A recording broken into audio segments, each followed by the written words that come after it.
¿Cómo están? ¿Qué tal? Salió un nuevo capítulo de Euforia. La verdad que no esperaba nada de esta temporada y me está dando cosas maravillosas, está dejando grandes momentos. Realmente entiendo cuando hacen críticas a la serie, hacia Sam Levinson en particular, hacia las tramas que sexualizan a algunos personajes.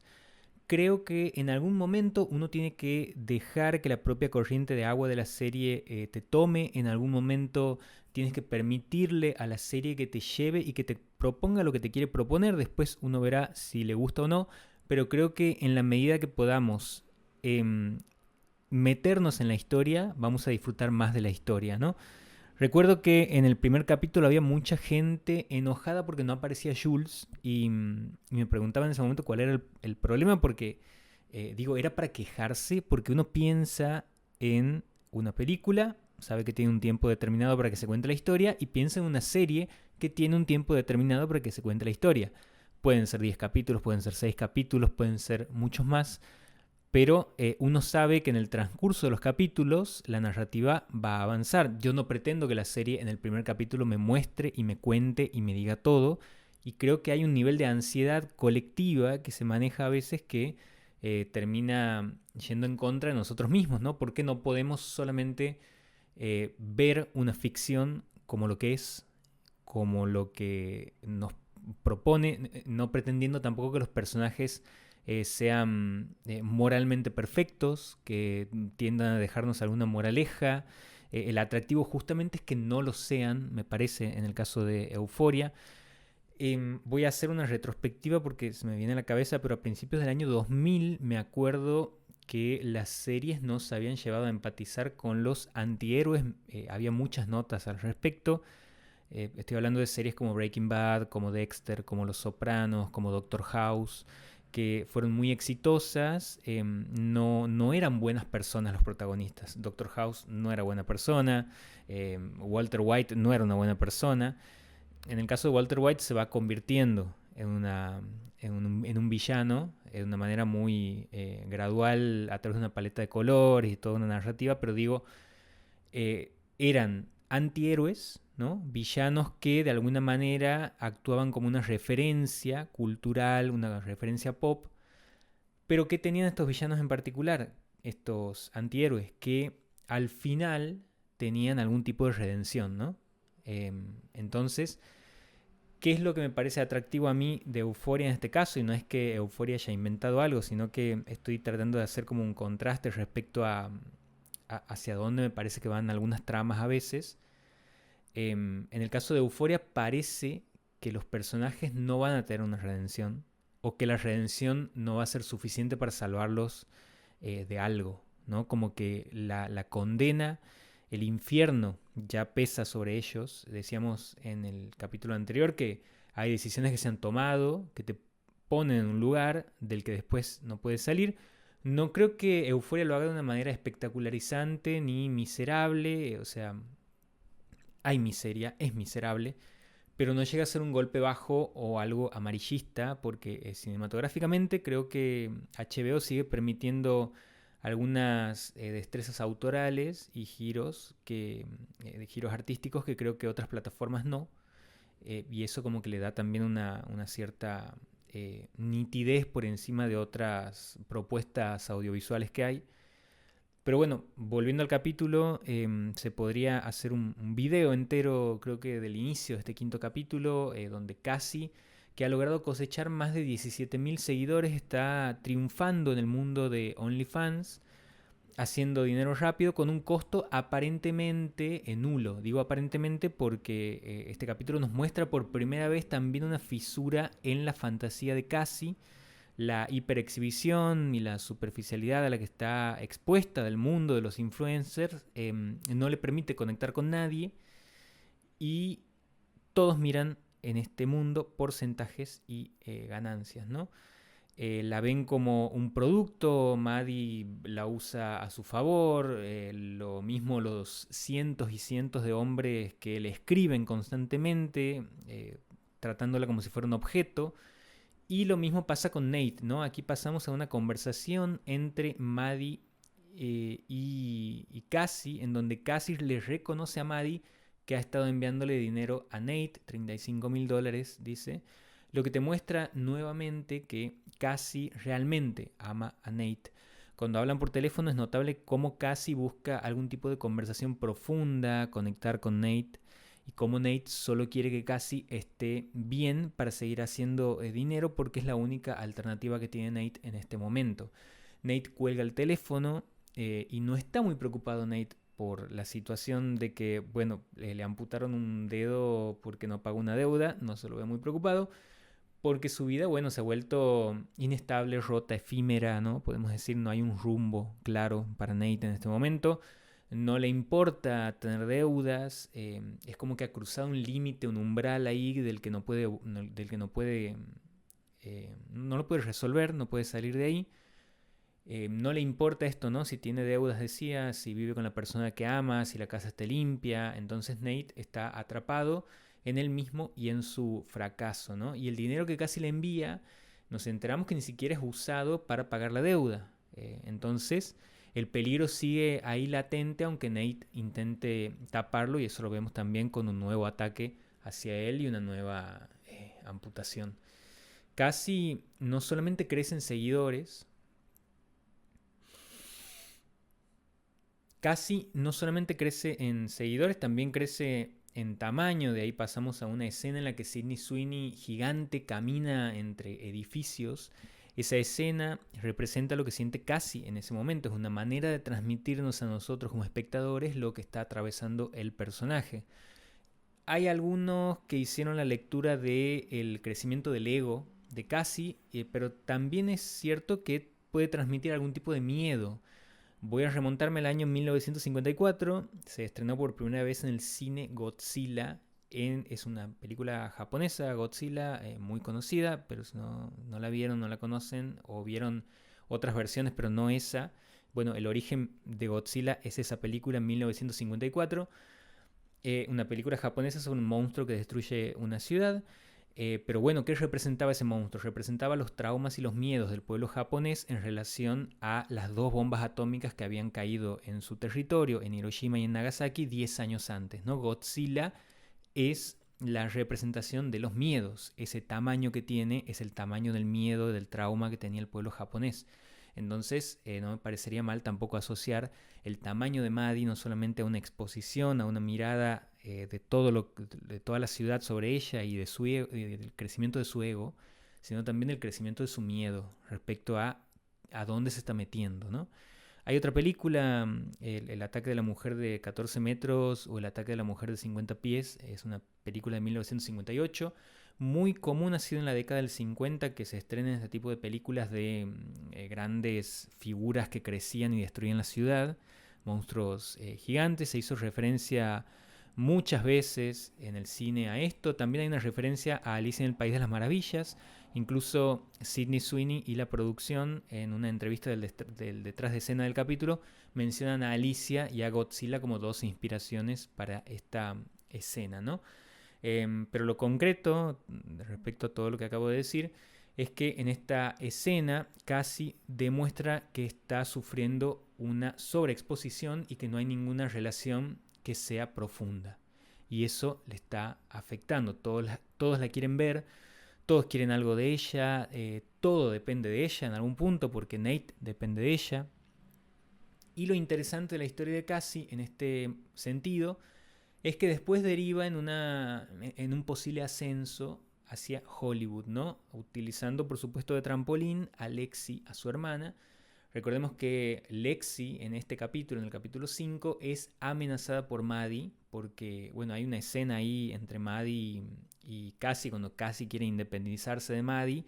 Maddie hace lo que mejor sabe hacer, que es manipular y utilizar a su favor cierta postura de poder, porque Maddie no es que siempre tiene todo resuelto, pero sabe cómo resolverlo. Entonces le promete a Cassie un casting para la serie donde está trabajando Lexi. Y claro que por supuesto Cassie firma el contrato sin leerlo ni nada. Entonces de nuevo le trasladan un problema a Lexi. Maddie amenaza a Lexi y le dice que prefieres tenerme de enemiga. Y aquí volvemos a ver en pantalla la versatilidad que tiene Sydney Sweeney, que la verdad que sigue sorprendiendo en esta temporada, para pasar del humor negro al drama, del drama a la comedia.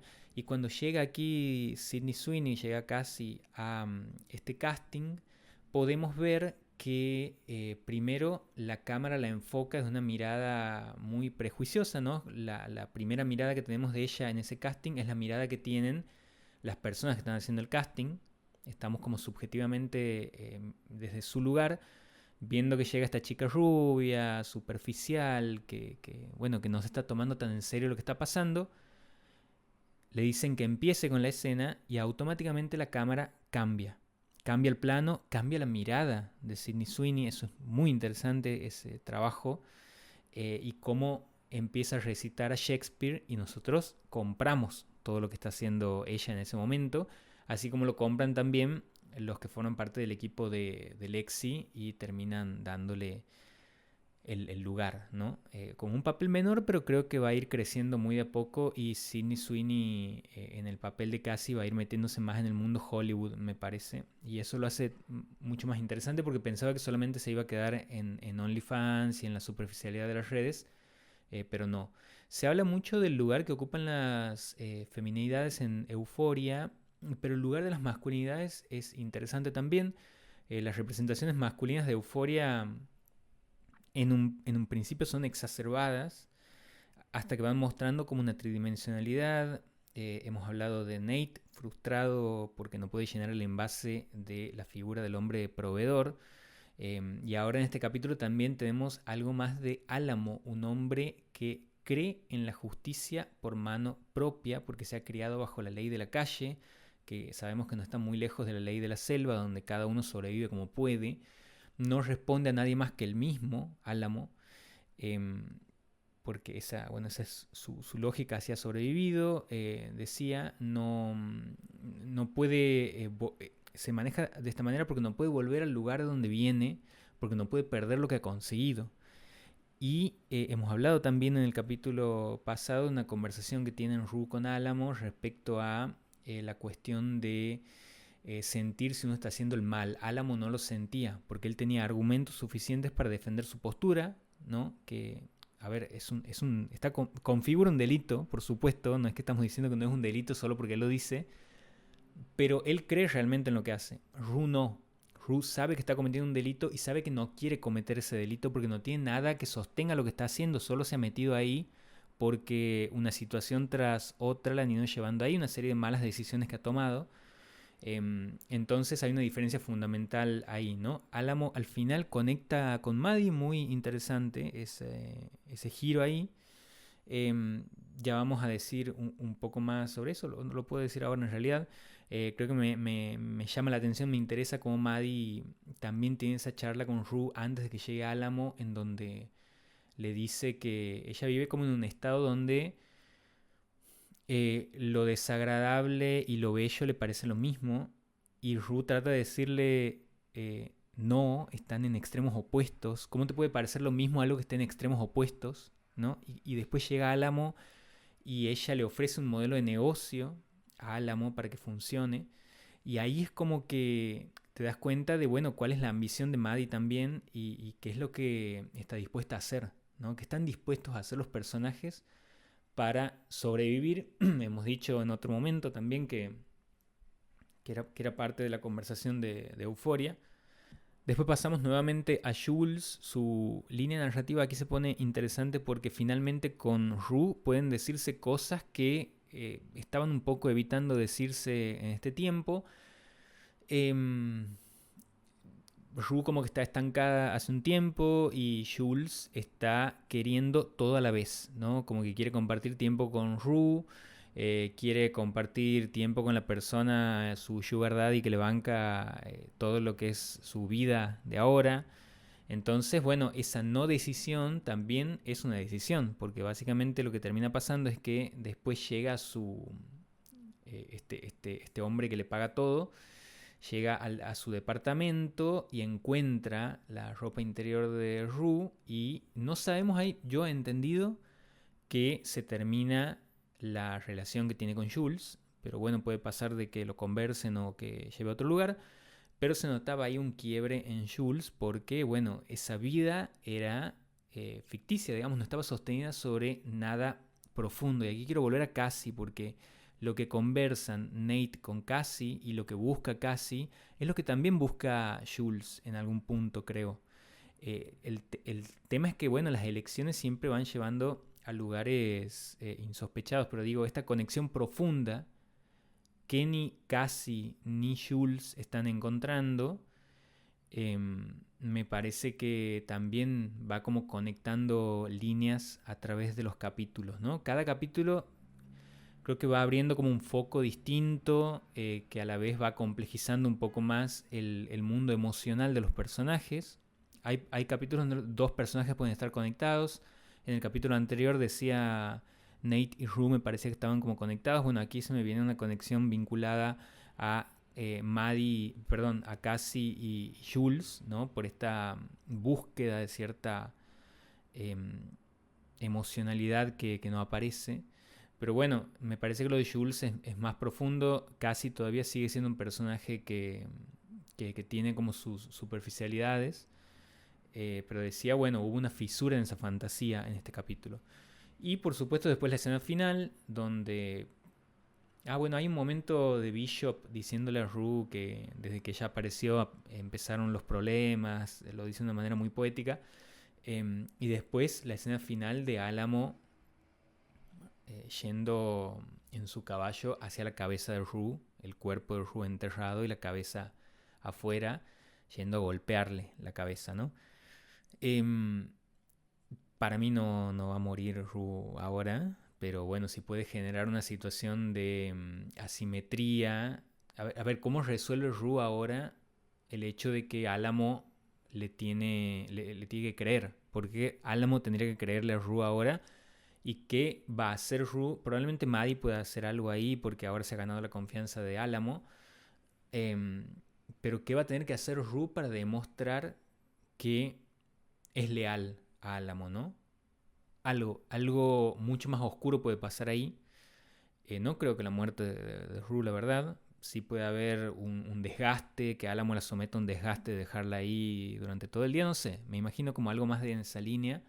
Y que tenga que probarle algo.